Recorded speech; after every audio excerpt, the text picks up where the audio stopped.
Sabato 29 maggio, San Massimino Vescovo. È il 149esimo giorno dall'inizio dell'anno, ne mancano 216 al termine.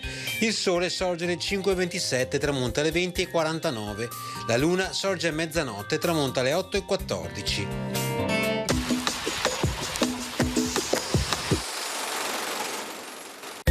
Firmato un trattato con Galeazzo Visconti, signore di Milano, contro i Calaresi, signori di Padova. In base ad esso, la Torre del Curan, quella di Sant'Ilario, il territorio trevigiano e Ceneda passano sotto la Repubblica. Invece il territorio di Padova, dopo l'eventuale conquista, passerà sotto i Visconti.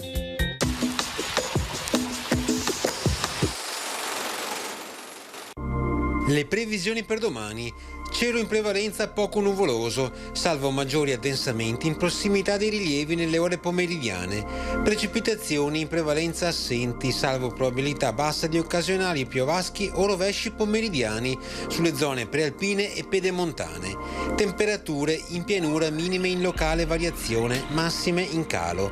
In montagna minime in diminuzione, massime senza notevoli variazioni o in aumento nelle valli.